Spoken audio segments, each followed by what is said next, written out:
While last week we did not have pre-release code to cover Xbox Series consoles for Marvel's Avengers Next Gen release, I spent the time after Thursday playing through this game on both Series X and S to get a grip on how it performs and looks on these consoles and just what they look like in comparison to PlayStation 5. The results are in, and we're looking at a game which I think is exemplary in demonstrating how in the post-resolution era, as we call it on Digital Foundry, that resolution numbers are not the most important aspect for a video game's visuals. But before I get into that cross-console comparison at all, let's talk about the rendering setup here on Xbox Series consoles.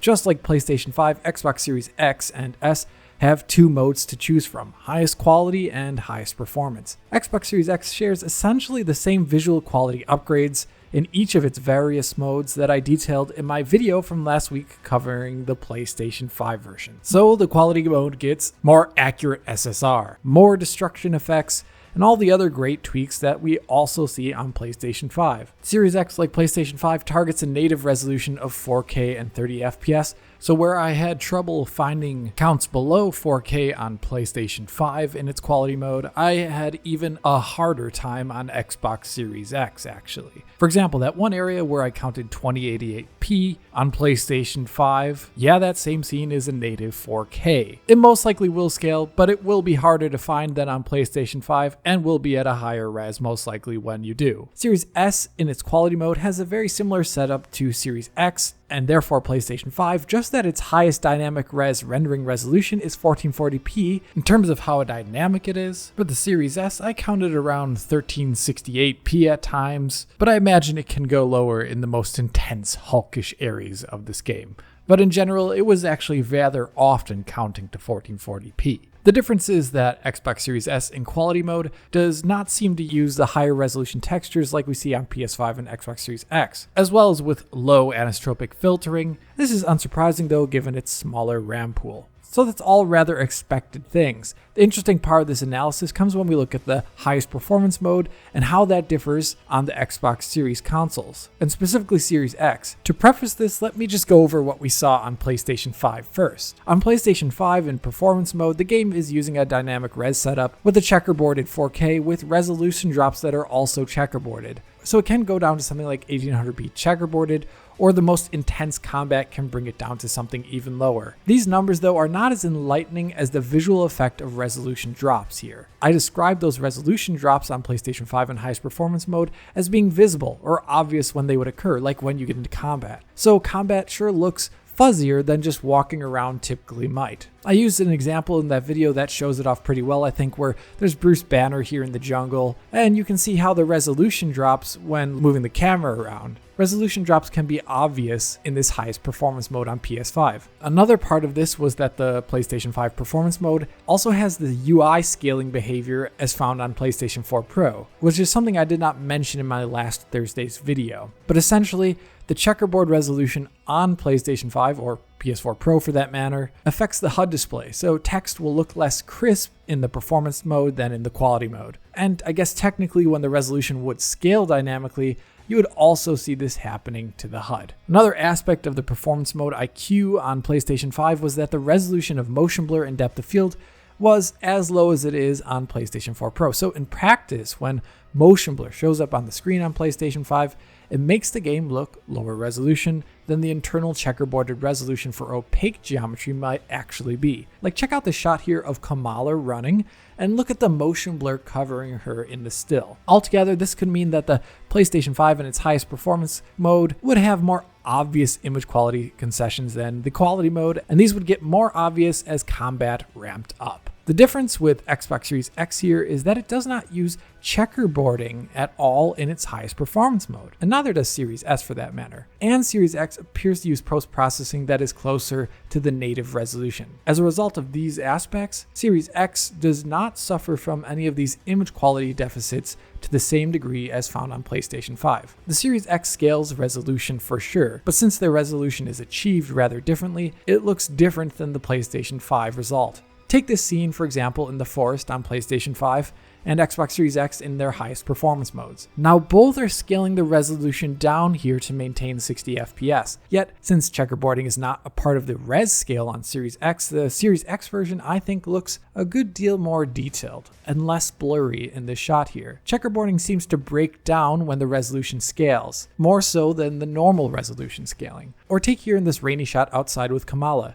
I think it's possible at a casual glance just to see how Series X looks different, but we can see that effect more closely if we look up close at the engravings on the monument to the right here. The text is more legible on the Xbox Series X, and the smaller inlaid texture detail is as well. This difference can even be more pronounced if we look at further texture detail, for example. Another aspect of differences in image quality come from that post-processing resolution being done at a higher resolution on Series X. So take the shot again of Kamala Khan I showed on PS5 earlier. At that same moment on Series X, this shot looks rather different, with less obvious pixelation in the motion blur when you look at the edges of Kamala's limbs or any of the internal areas where motion blur is being applied to her. Essentially, on a subjective level, which is important to point out, the Xbox Series X generally has a higher image quality in its highest performance mode than PlayStation 5. If you notice though, I'm avoiding saying the numbers here, as I don't think they give the whole story. As in the post-resolution era, the resulting image on a subjective level is more important than the numbers of its final output resolution. To show you what I mean, here are two shots from the different consoles on the highest performance mode. On PlayStation 5 in this moment, I get a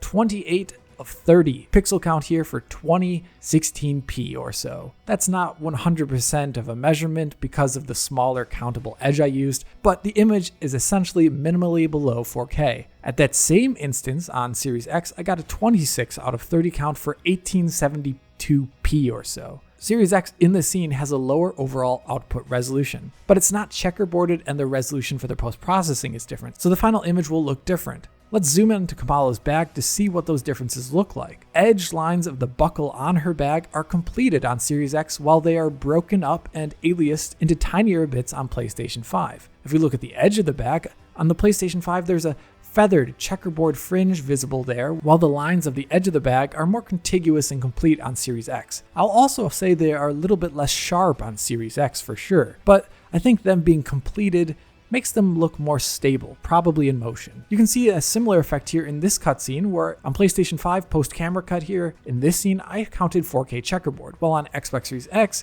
it was 1800p. But if you notice, the Xbox image here sure does look rather different, and quite a bit better I think on a subjective level, especially when you look at what motion blur does to the edges of Iron Man's suit here. Essentially, the image quality is just better on Series X due to how it builds its image. Series X will be scaling to resolutions below 1800p. While hulking it up, you can definitely see something like 1440p here, but since it's not checkerboarding, and since it uses higher resolution post-processing, it just looks a lot clearer, even if the output resolution could technically be lower than what we see on PlayStation 5.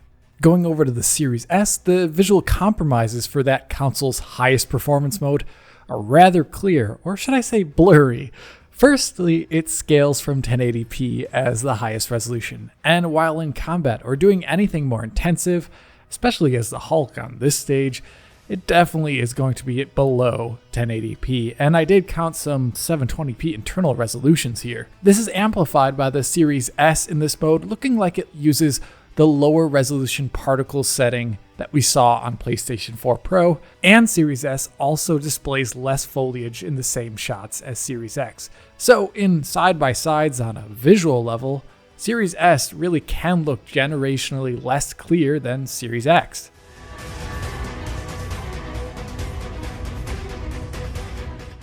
Moving over to performance, Framerate is just one part of the package of this next-gen game here, as loading is such an important aspect to these newer consoles, especially as we saw last Thursday, where Nixie's rewrite of this game's loading aspect saw huge wins for PlayStation 5, and getting into the game is fast on that console. Luckily for Series X owners, it's fast as well, just not as fast as on PlayStation 5, which makes a good deal of sense given the differences in drive speeds here. On a load that took a little more than 4 seconds on PS5, Series X and X loaded that sequence in a little more than 6 seconds, almost 50% slower. But we're talking about just 2 seconds here. So it is actually a rather minimal difference. Following this line of minimal differences, the general performance of this game on series consoles is minimally different from what I found on PlayStation 5. Simply and shortly, the quality mode on both series consoles looks to follow that same, essentially flawless performance I saw on PlayStation 5. There's nothing to report on here, as they're both holding a rather steady 30 FPS, which is nice indeed. Performance mode, though, is slightly different. Series X in general does follow PlayStation 5's performance profile, so you can see occasional drops of frame rate when cameras switch locations in cutscenes, causing repeated frames as the camera cuts, just like I saw on PlayStation 5. Similarly, it's possible to see loading stalls while moving around the game world, manifesting as 33.3, 50 milliseconds, or even higher frame time graph spikes, just like on PlayStation 5. And exactly like on PlayStation 5, certain effects will cause a few frames to drop when they show up on screen, causing the FPS to momentarily dip by 1 or 2, and then immediately clearing up as the effect dissipates or as dynamic res can properly compensate. The minor difference is that on Series X in performance mode that I noticed a slightly higher propensity for effects-based drops to occur. But this is an ever so slight difference, mind you. As an example of what I mean, here on PlayStation 5, destroying these generators with their explosion effects near the camera does not really do much to the frame rate at all, and the frame time graph is primarily steady. On Series X, each time one of these generators detonates in the highest performance mode here, there can be multiple drop frames after each hit. So this is the kind of difference you may encounter. But finding this difference between the consoles was not exactly easy, as by and large the PlayStation 5 and Series X perform extremely similarly in this highest performance mode. Interestingly, Series S also has that same slightly higher propensity to drop frames, as evidenced by detonating these generators as the Hulk. So if I were to guess why this is happening, I would guess that PlayStation 5 does not show this, since its checkerboarding leaves it with a higher headroom for performance for such effects when they show up, so there's less of a chance of needing resolution drops to steady performance. All in all, Series X and S perform extremely well in this game, and I definitely would recommend these 60 FPS modes, especially on Series X.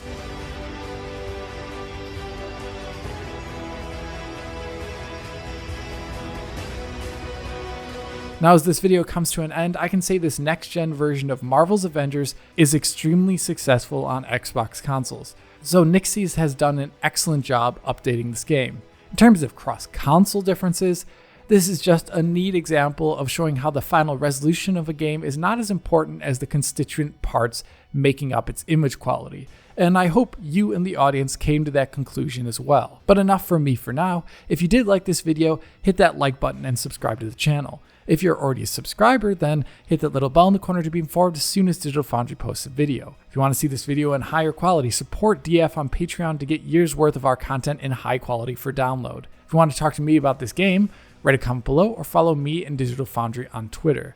And as always, this is Alex, bidding you farewell und auf Wiedersehen. Who's there?